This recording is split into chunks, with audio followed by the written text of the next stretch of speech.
We're back and better than ever. We got a knack for making things better. It's been a hot minute, people, but the 3 Count podcast is back, baby. Welcome into the show. I'm Dylan Chambers. Joining me is, well, he's our scumbag, Big Benny Hobden. How are you, sir? Mate, I'm so glad you said the words hot minute because that's exactly what I was going to say. I'm going good, mate. It's been a while. What's new? There's a lot to go through. There is a lot to get to. Yeah, we apologize for having a couple of weeks off, but we're back better than ever, as I mentioned. Hey. Had a bit of a hiatus, but look, we're going to review what just happened at WWE Fastlane. Look at all the biggest news in the wrestling world that's happened since we've been off air. So a bit to get through there. We're going to have our 3 Count draft on the back of Rollins and Nakamura's last man standing match. We're going to draft the best ever last man standing matches. So stick around for that. Please follow us on the socials at 3Count Podcast on Instagram and TikTok, at 3Count Pod on Facebook, and hit that subscribe or follow button wherever you're watching or listening to us. Benny, we'll get straight into the news. I guess the biggest one for us, Elimination Chamber coming to Australia. Perth, here we come. Mate, it's such a big card as well. Or not a big card, big like pay-per-view to have. You know, like it's one of the big ones leading into Mania. So absolutely big coup for us. This is Australia's first real pay-per-view. Yeah. We've had Super Showdown, we've had Global Warning Tour, all those kind of things where there was not going to be any titles changing hands. Nah. But this is a real proper pay-per-view where there's going to be, maybe a title on the line, maybe a shot at WrestleMania on the line. So it's going to be big. Well, it's two Elimination Chambers in a row they've taken out of the US now, because obviously last year was in Montreal with Semi. So I have a feeling this might be a thing. Yeah. It might be every year Elimination Chamber will go international. Not a bad idea. At the press conference for Fastlane, Triple H kept talking about, look, we're just scratching the surface of international. So expect more of it. But we're excited. February 24, 2024 in Perth, we will be there. Yeah. Oh, now, yeah. Now, not as exciting news, sad news, actually. We had the deaths of Bray Wyatt and Terry Funk while we've been off air. Now, Benny, I know you're a huge Bray Wyatt fan. Massive Bray Wyatt fan. I was going to wear his shirt tonight, but, I just thought, obviously, with Fastlane, I had to go with the LA Knight newbie. But the death of Bray, it was tragic news. We seen all the heartfelt messages and stuff like that. And it's just one of those things, it was gone too soon. Absolutely. Now, I know you're a huge fan. Do you have a favorite Wyatt moment that kind of comes to mind? Just the fact that he just continually evolved his characters and stuff like that, but I think just the early on Wyatt Day stuff and that kind of stuff, just bringing those guys together, and then when Braun joined them and stuff, and just the way he sort of manipulated those guys into doing what he wanted, and just the mind games he played more than anything. I don't think there was ever a favorite. Obviously, he won the titles. My most hated moment was obviously when Goldberg beat the Fiend for the title. We all hated that. But, just the way that he psychologically mind manipulated everybody. That's probably what I liked about him.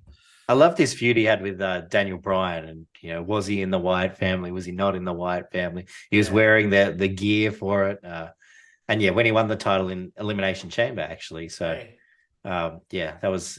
it's funny. I mean, not that people generally speak ill of the dead, but just how many people have come out, within the wrestling industry and just talked about how much he meant to them and how much he helped them backstage, and how, he always had time for everyone and was such a creative genius. Yeah, exactly right. And just on that as well, we've just read in the last couple of days that WWE are looking at continuing on the Uncle Howdy side of things, I guess.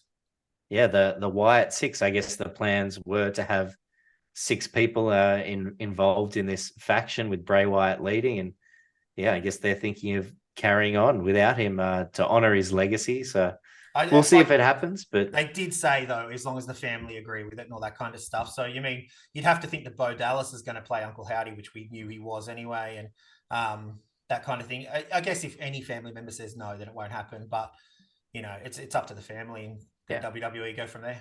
I mean, take everything you read in the dirt sheets with a grain of salt. 100%. But apparently Bo Dallas is on board. JoJo is on board as well. Bray's wife. So yeah, we'll see if that comes about. Jade Cargill has signed with WWE. She appeared at Fastlane. How do you feel about Jade making the jump from AEW to WWE? We all know what I think about Jade, but I mean, she's very green. But she's a big name. She's a beast, you know. And it'll be interesting to see what road they take it down. But it's fun. I like the fact that somebody's jumped over from AEW. Obviously, Cody was the first. Now Jade's come across. So it's good to see they're signing the young, fresh talent, whereas AEW are signing the old guys that have been wrestling since the 90s. So absolutely, we will get to that. Triple H did mention on the Fastlane press conference as well that she will debut when she's ready. Yeah. So he's not giving a time anytime soon. He said, obviously, we've got a whole different system here in WWE, so she won't be debuting anywhere until she's very ready for it.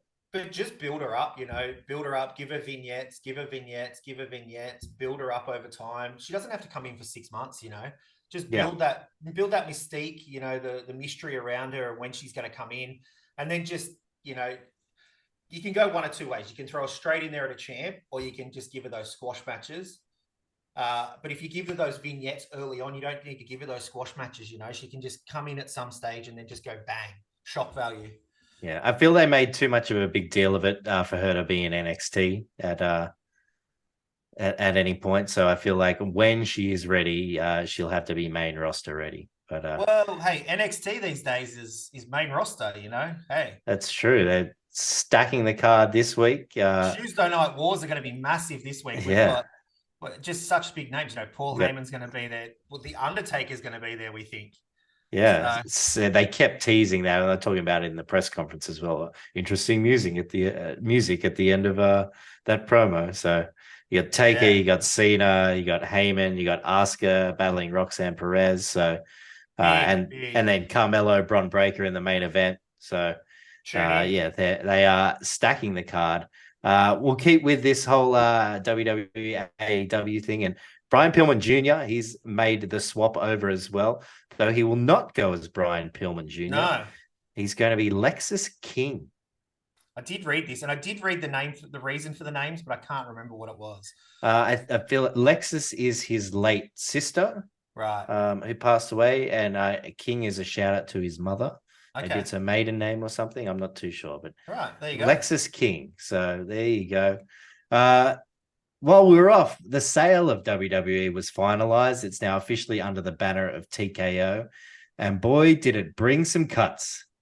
It did, yeah. Some big just before we get to the cuts, the fact that it's called TKO, like Tony Khan, like I love it. Like it's not what it's for, but it just instantly for the WWE side of things, you just think TKO. But yeah, we lost quite a few people. Let me take a deep rattle breath them off. For this rattle one. them off, Dill. Whew. All right. We got Matt Riddle, Mustafa Ali, Dolph Ziggler, Emma, Elias, Rick Boogs, Riddick Moss, Aaliyah, Top Dollar, Shelton Benjamin, Dana Brooke, Mansoor, Marseille, Shanky, and there's a few more from NXT. Who are you most surprised at, Benny? None of them, if that makes sense. But I guess Riddle probably the biggest name. He's just got too much other stuff going on, and I think it's just not the brand that obviously the new TKO want. I don't think that was a money cut one, that one. No, I think that was if you don't get rid of him, we're going to have to do it from a higher up level. So just use that reason as well while you get rid of everyone else. Riddick's had his push, but never really got anywhere. Top Dollar, I'm not surprised at all. Mustafa Ali was having a pretty good run on NXT. He was about to fight for the title. So they were about to give him the North American title, apparently. So this is twice now. Yeah, he's been because he was supposed to win Money in the Bank. Yeah. Supposed to win the North American title. This poor guy. Poor Mustafa Ali. Maybe he'll go over to AEW with what was it, the Retribution. They might start it.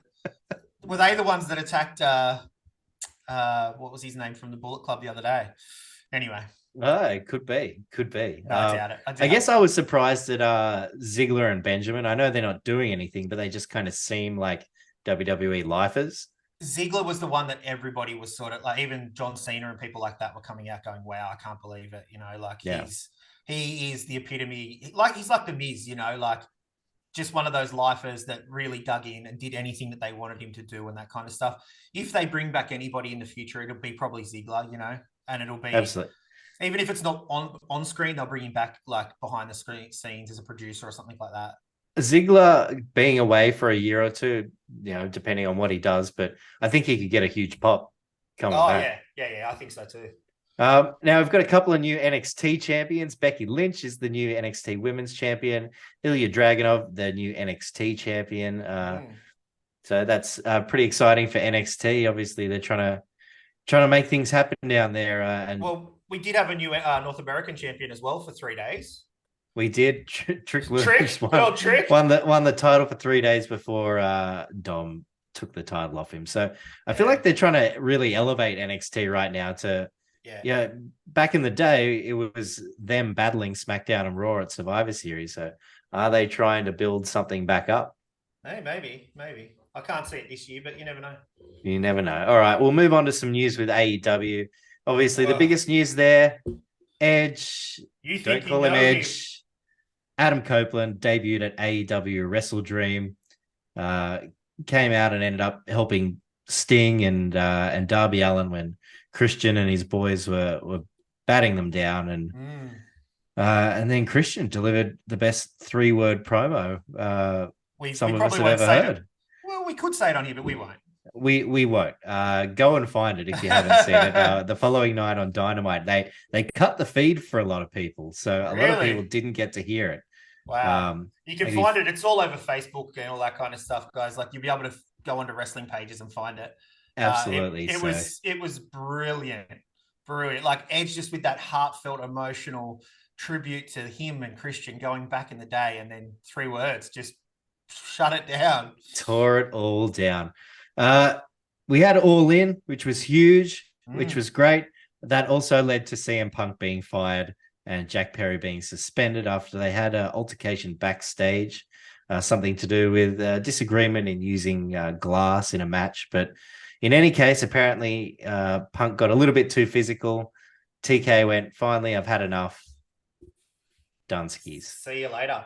Hey, and that leads into where's he going to go? There's a lot of rumors, you know, where there's smoke, there's fire with the dirt sheets. And we all know Survivor Series is going to be in Chicago this year. Will he turn up? The rumors are swirling. Hot. Yeah, a lot of CM Punk is considering it. If there's an offer there, he'll take it.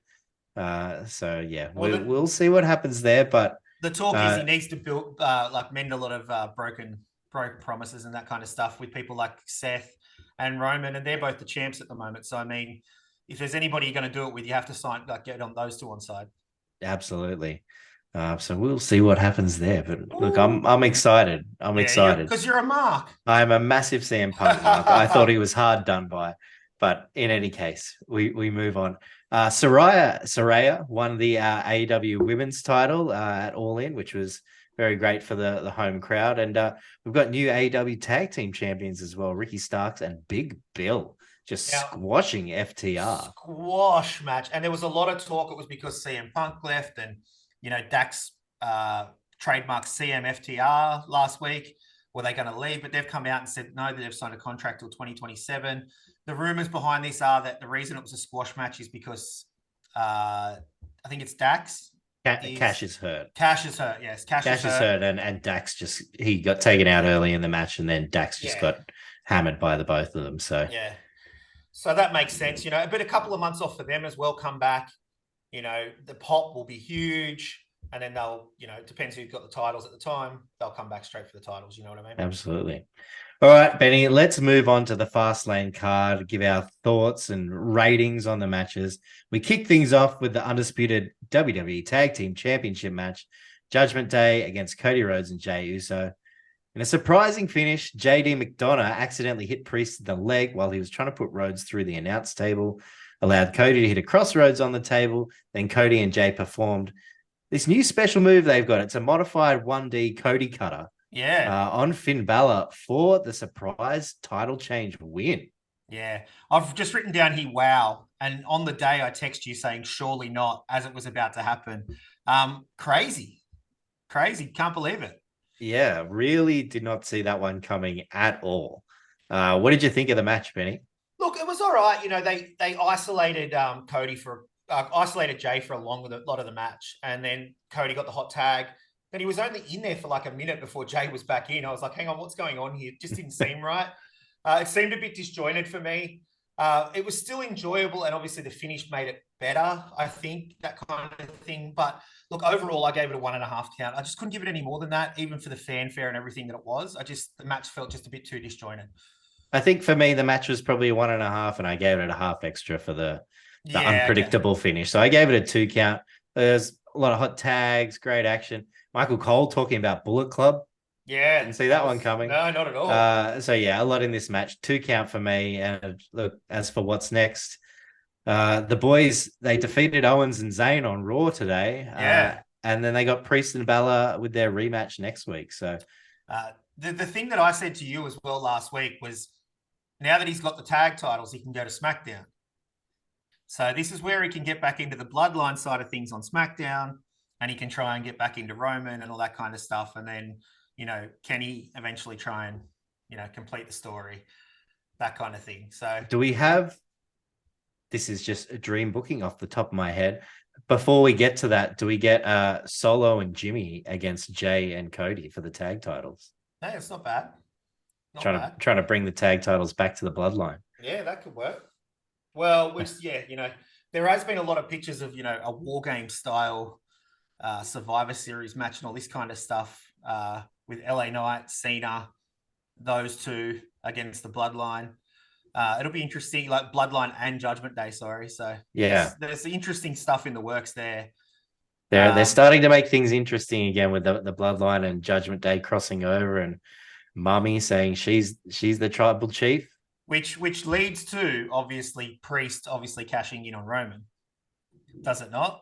I think you said that last week. It could well do. He attempted to cash in on Raw and it didn't happen, but and we'll get to what happened at Fastlane a bit later as well. So yeah, very very exciting. And if you haven't watched the press conference, don't even watch the whole thing. Just watch the first segment. Just watch Cody and Jey, who, as Cody said, they had a couple of libations before on the bus, and you could tell.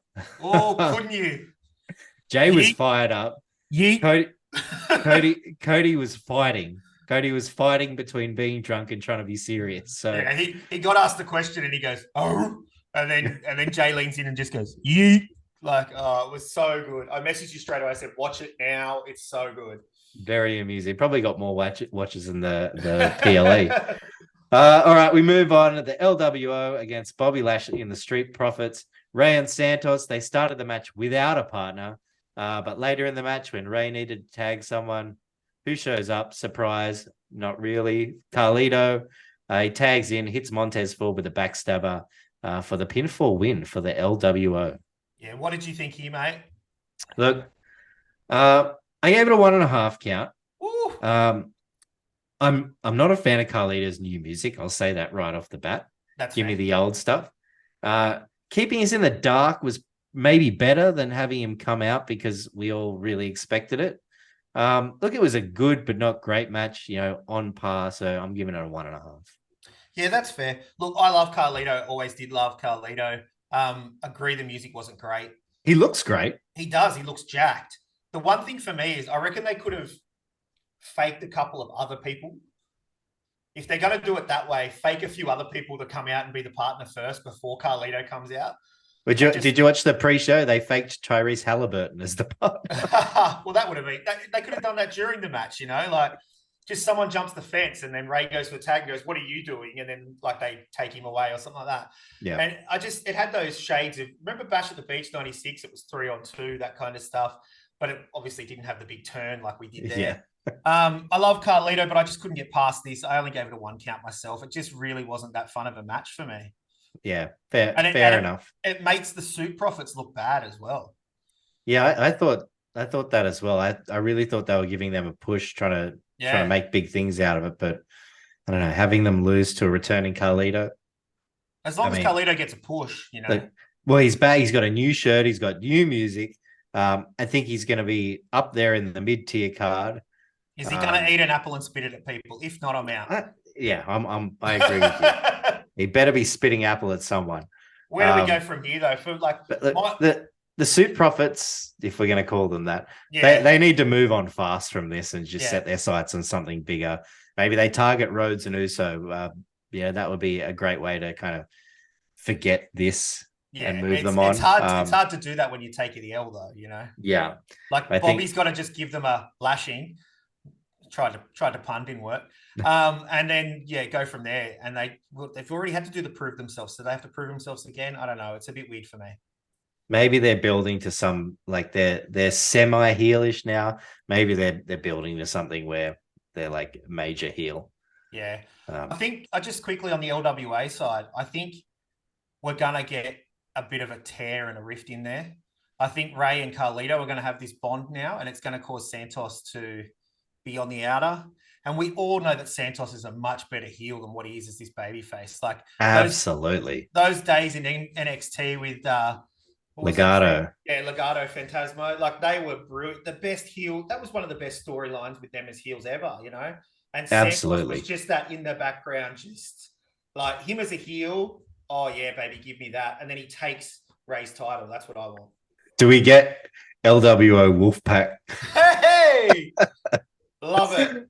There you go. There you go. Just pitched it. All right. We'll move on. The WWE Women's Championship Triple Threat match. Io Sky, Charlotte Flair, and Asuka. Sky asked Bayley not to interfere, but interfere she did, which ended up helping as she distracted the ref while Asuka was tapping out to Charlotte's figure eight, which allowed Sky to then hit the moonsault on Charlotte and get the pinfall victory on the Queen. What did you think of this, Benny? Mate, it was a decent match without being amazing. It had all the things you want. Charlotte the fans weren't behind her at all. It was a very pro Io Sky crowd. I think I said to you how I thought the finish would go. I said that Charlotte would have the figure eight on, and then Io would hit the moonsault on to Asuka and win that way. I was kind of right. She hit it on Charlotte, took the win. I think it's good for Io. It elevates her because she pinned Charlotte. Absolutely. And then Charlotte obviously has now a reason to come back. Asuka has a reason to come back and say, well, I was never pinned. So, as I said, decent without being amazing. I gave it a 2 count. Yeah, I gave it a 1.5. I thought it was a decent match. A few little story wrinkles in there, which was cool. It just didn't blow my mind. It was good. It was it was a Raw main event, if that makes sense. Yeah. But yeah. When do we get Bayley and turning on Io? I don't know. I feel like they're going to milk this for a while. Yeah. Do you know, it's funny. Everything I say these days is someone turning on someone and it just seems like the old days. Back in the old days. Back in my day, y'all. I mean, and as for what's next, Asuka, she's off to NXT. So I feel like that kind of drops her out for a little bit. I mean, she's not off to NXT, but she's taking a match there against Roxanne Perez. I think Charlotte might get the one-on-one next, which will be good to see. Or do we get Kairi Sane back? Interesting. We'll see. Dylan just throwing it out there. Throwing it out there. All right. We then have the tag team match, Cena and Knight against the Bloodline. Yeah. Pat McAfee makes an appearance to intro Cena and then commentate. Always gets the fans pumped up. Not just the fans. Michael Cole, again, did not know. I'm telling you now, he didn't know. He just popped hard. That was so good. The fangirling that Michael Cole does for Pat McAfee is so good. It's so good. So intro Cena. Cena gets beat down for much of the start of the match. LA Knight gets the hot tag. Everyone gets their spots in. Hot tag. It was a scorching hot tag. That pop, wow. It's fair to say everyone's all in on LA Knight right now. Yeah. Cena hits the 5-knuckle shuffle on Jimmy before Knight hits the BFT for the babyface win. I gave this one a 1.5 count. I thought it was a fun match, a fun ending. The crowd were into it, but it just didn't blow my socks off. Yeah, look, I completely get where you're coming from. It wasn't a masterpiece match by any means at all, but I think I gave it a 2 count, and I just did that for the fun of it, you know, and the just that the electricity in the building and the way the crowd were just so into it, just elevated it that little bit higher than a 1.5. Yeah. And it just the way they popped, you could tell everyone was just loving life watching that match. There was not a person. It was just fun. It was a super fun match. Yeah. So who does Roman face at Crown Jewel? Cena or Knight? Oh, no idea. My money here is on Cena because I know he's only here for a few more weeks. Well, that's fair. Now that the strikes are over, he's going to go back to Hollywood. And he did mention that in the press conference too. He said, "Look, once it's all sorted, I'm out of here." Because when I'm doing movies, there's a lot of people's jobs on the line, and my health is important to them and their livelihood. So I'm out once I'm back in. So we won't have him for that much longer, and we can always get to Roman Knight down the track. Yeah, that's fair. If they want to go that way. I just had one commentary note here. I think it was Graves because obviously Jimmy was handing out those super kicks left, right, and center. Graves put out the whole Jimmy Uso could put that Air Force One into a keyhole if he wanted to. That really just resonated with me when he said that. I lost it. I was like, that's really good. I got to write that down. So good stuff, Corey. Yeah. It's going to be fun to see on SmackDown what Roman thinks of Jimmy's time back in the bloodline. Because I mentioned this to you the other day. I said, look, Jimmy must be doing something right because I hate him. Yeah. He's getting up there with the Dom sort of, not as high as the Dom hatred, but it's getting up there. He's so annoying, like a little brat. Like, yeah. I love the like when Heyman's talking and he does the like Roman does. And then he goes, nah, just kidding. And then he takes it off him anyway. Snatches it. Just a conniving little brat, really. Yeah. It almost makes you want, like, he's the heel and Roman's the face to take him down. Well, I'm almost there. I like it. All right, let's move on. The World Heavyweight Championship, last man standing match, Seth Rollins, Shinsuke Nakamura.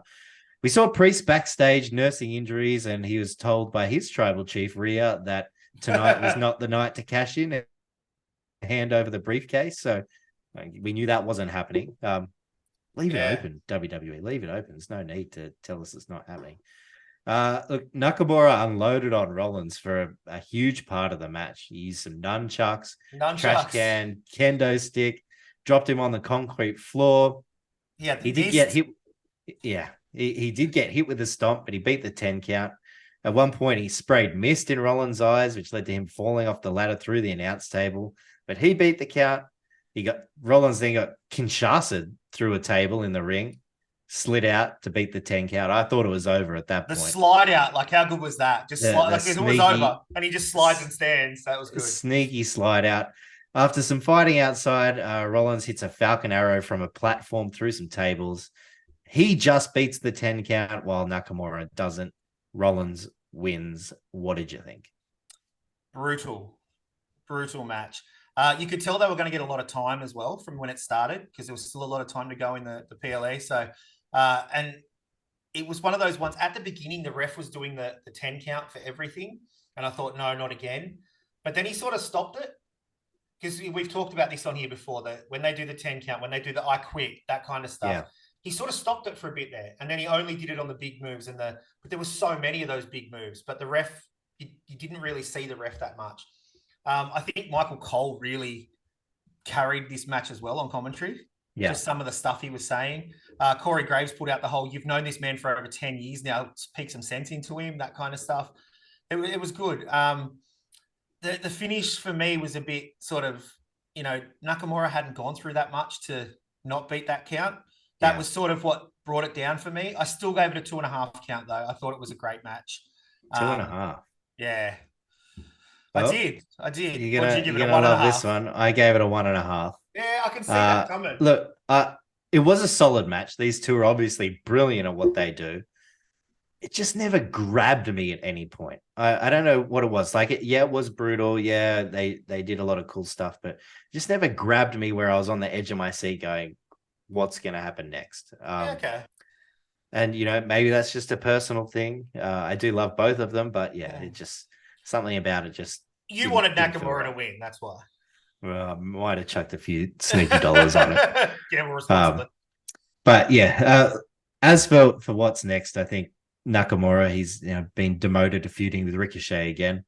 But where do we go with Rollins? I mean, there's Drew. Yeah, it's Drew. Yeah, I mean, there's a plethora of heels for him to face: Gunther, Bronson Reed, Drew. But yeah, my money's on Drew as well. We want Bronson, but that can happen. Bronson's going to be in the Elimination Chamber. You can't have an Elimination Chamber in Australia and not have an Australian in it. Hey, we might even get two in it. We may well do. I spoke to Bronson last week on an interview you can see on KO, probably from Friday, hopefully. And yeah, he's got his eyes set on Rollins. He wants that title. He wants Rollins, and he wants to be on the card of Elimination Chamber, obviously. But yeah, I'm with you. I think Drew's the next one to step up to the plate, and I think Drew can beat him. Well, just the thing with Drew as well, there was a backstage scene today on Raw when Mummy was talking to Drew. Make of it what you want, but they're obviously going to try and get as many people into the bloodline as possible. Drew with his new heel, he might tease it a little bit, obviously, because he hates Jey. So there could be something there. And then do we get the bloodline with Drew versus Jey, Cody, and Seth coming up in a couple? But then he's been talking about how he will never forgive Jey Uso, and that's what this whole turn is about. So no. So that's what I'm saying. The bloodline and Drew go up against Jey, Cody, and Seth. Yeah, but part of it is, he's been screwed over by the bloodline so many times, which I guess works for his heel persona if he, is a hypocrite. Did I say bloodline? No, Judgment Day. Judgment Day. Yeah. You said bloodline. Yeah, right. No, I meant Judgment Day. Sorry, my bad. Yeah, so the Judgment Day, you go with those two guys with Drew versus the other three. Yeah. Sorry, my bad. That makes sense. I feel like Drew's had this heel turn, but it hasn't been a massive heel turn. He's just got a new attitude. If there's anyone who can make him a real heel, it's a feud with Seth Rollins. Yeah, but if Seth's really injured, when's he going to go? He's got to go soon. He's going to ride till the wheels fall off, Benny. Fair enough. Till he can't get back up. So overall, Fastlane wasn't the greatest. It was fun to watch. It had its moments. It had its pops. Yeah. It was good to see the tag change. It was fun to see Cena and Knight. But it sort of fell. I'd give it probably a 1.5 count overall, if that makes sense. I agree. I enjoyed it, but I don't think I'd go back and watch it again. Yeah, that's fair. Yeah. So there you go. That was Fastlane.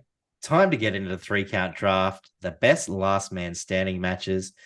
Benny, you have the first pick of this draft. Now, in my mind, I feel like there's 2 top picks. See, now I did all this study last week, and I've got them in no particular order. And now I'm reading through my list again because I didn't look at it all today. And I'm going, oh my God, what did I think was the best? Because I went down a YouTube rabbit hole with this and had a lot of fun. So I don't know where to go now. There's probably what I say probably won't even be in your top 10, but wow. I don't know. I honestly don't know. I'm going to go with my number 1 pick for... I might save that for later. I think that'll come back. Playing the game, Benny. It's dangerous. Yeah, I'm going to go a bit old school, and this is probably not the one that I wanted, but anyway, I'm going to go Triple H Y2J Fully Loaded 2000. That was not one of my top 2, but that was definitely well up there. That was a brutal match. Blood and sweat everywhere, and Y2J locking Stephanie in the walls of Jericho. That feud was so good with those, like that at that time, the way Y2J used to speak about Stephanie and stuff like that. It was so good, so fun. Yeah. I know you love these, but that's actually probably the 2nd highest star rating from Dave Meltzer. Really? For last man standing matches. They got 4.5. I should have just went to Dave Meltzer, shout out Dave, and just looked at his star ratings and then put them in that order. There you go. All right. Well, now I'm stuck choosing between these 2. I had the top. But don't worry about it because you're supposed to make this easier. You're supposed to make this easier for me, Benny. I am gonna take it's it's probably more closer to the heart than the other one. Rock and Mankind in the first ever last man standing match at St. Valentine's Day Massacre, 1999. Yeah. It ended up being a draw. They both knocked each other out. Yeah. But some of the chair shots that Mick took to the head in that one. Well, they had to change what they were doing with chair shots after that, weren't they? Because like Mick's even come out and said he hasn't let his kids watch that match. Obviously, they probably have now, but at the time, it was just hands behind the back, just he was handcuffed, handcuffed, taking these like absolute brutal chair shots right to the head. Yeah. I don't know how that guy's still alive, but some of the Rock stuff back then. Yeah. Rock, Mankind, St. Valentine's Day Massacre, #1 pick for me. All right. Well, again, I probably won't take number 2, so it doesn't matter. But I'm going to swerve a little bit here. I'm going to go a chicks match. I'm going to go Becky and Charlotte Evolution 2018. That was the other one I had. Hey, you beauty. I've got him. Chalk me up for a win there. Yes, that I know you love the star ratings. That is actually the highest star rated last man standing match. 4.75 the girls got. Who would have thought me and Melt's on the same wavelength? On the same page. Lynch won that one. She powerbombed Charlotte off the apron through a table, but that was freaking phenomenal. It wasn't even the main event of the card, but it stole the show absolutely and really cemented Becky as the top babyface, really. An absolutely amazing match, that one. A good pick. I am going to take with my next pick. What am I going to take? I was really hoping I'd get Becky and Charlotte with that one. All right, I'm going to take Dean Ambrose and Kevin Owens, Royal Rumble 2016. IC title. Ambrose wins, knocks Owens off the rope through 2 tables. But, these guys can still go, but I feel like they were right in their prime. Oh, yeah. An absolutely brutal match and just so fun to watch. So many storylines. These guys just whaled away at each other. And obviously they'd been on the indies for a while, beforehand as well. So had plenty of licks, but Ambrose and Owens, Royal Rumble 2016. Great pick. All right, I'm gonna go a pretty homer pick here. I'm gonna go 2 of my faves. No Mercy 2007, Triple H and Randy Orton, and Randy won the title. That was one of my next 2. Well done. 4.25, that one got Penny. Hey. Triple H, Randy Orton. Triple H wrestled twice on that card, I believe. I believe someone vacated the title. Cena vacated the title. There was a #1 contenders match, and then him and Orton faced off later in the show. Because Triple H was a face at the time and was the dastardly Orton. So they had an absolute barn burner with that one. No Mercy 2007. All right, well, I'm going to take something from 2007 as well. I'm going to take Royal Cena Rumble. and Umaga. Yeah, Royal Rumble. I knew it. Royal Rumble 2007, Cena Umaga. Umaga could have been one of the greats. Oh, yeah, gone too soon. Absolutely gone too soon. And this is one of Cena's best ever matches, I think. If not his best ever match. Wow. And so good. That was the one with the ring rope choke, right? They took and he choked him with the ring. Yeah. Brilliant stuff there. All right, what's that? 3 picks so far? 3 picks each. Oh, I'm tossing up with the 2 here. I don't know if you're going to take the one that I want for my 5th pick, so I'm going to leave it. And if you do take it, bad luck. But I'm going to go to NXT TakeOver 2018. Gargano and Ciampa. The newly reunited DIY. Like, just obviously DIY were amazing, and then we had that heel turn and when they split, and then their feud against each other as well. But yeah, just to put those 2 in a match, last man standing match was just pretty good, I reckon. Yeah, absolutely. 4.5. That one got Penny. Oh, you've obviously got the ratings there. Why have you been looking up Meltzer? I like to know what he thought as well. When we post these, can you put the star ratings for me, please? I can if you'd like. I can if you'd like. All right, where do I go from here? There's okay. Just don't take mine. Mine's not even that good of a match. It's just there's something that I liked in it. So, I think I know which one it is, but I might leave you to that one. So many good options. I'm just reading through my list now. I'm like, wow, okay. Well, okay, this is a homer pick. And it might not be one of the best ever, but in my heart, I love it. Oh, here he goes. It's Triple H, Shawn Michaels, Royal Rumble 2004. Yeah. It was a draw, but whenever those two got in the ring, especially around that time when HBK had come back. When he come back, that feud, though. Just magic. It might not have been the best match of their feud, but no. Yeah, very, very memorable. I think the Hell in the Cell was probably the best. But when he came back, he was like, I don't know if I can come back. And Hunter goes, I'll put you in a feud with me and I'll make sure that you're safe. Yeah. And it just gave him all the confidence in the world. And then he just went leaps and bounds. He then went on to those matches with The Undertaker, and it was some of his best stuff. Absolutely. Like, we loved him when he was, in the 90s, but he was, not quite right, Sean. And then he came back and he was right, Sean. And he had some of his best work, but it was a great match. Obviously not one of their best ones, but it was part of that feud that really solidified the feud and stuff. Absolutely. And that's why I picked it. Yeah, it was not the best ever, but probably the best storyline going into a last man standing. So Triple H, Shawn Michaels. I like it. What one did you think I was going to pick? I thought you were going to take Shane McMahon and the Big Show. That's the one. Big Show, Shane McMahon, Backlash 2001.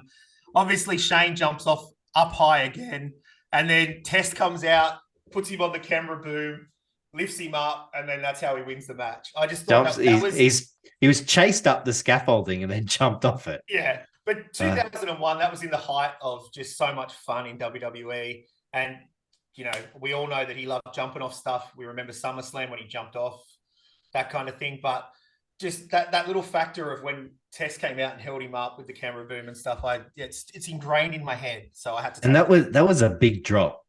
Massive. That was a big drop. I don't know how big it was. I'm sure JR would say it's 30 or 40 30 to 40 feet high. That was more Stone Cold than JR, but anyway. Oh, hell yeah. That was a very big drop. And I did have that one as one of my next few. All right. I'm stuck here between three. Can I guess them? Yeah, go for it. All right. Is one of them SummerSlam 2022? It is. Yeah. Is one of them Extreme Rules 2015? It is not. Okay. And what about Backlash 2009? It is. Okay. Well, I got 2 out of 3. That's not bad. But you know what? I think I'm going to take the other one that I had. Money in the Bank 2018. AJ Styles, Shinsuke Nakamura. These guys had both been in Japan. It was our first kind of seeing them in the ring together in WWE. Phenomenal match. Hey.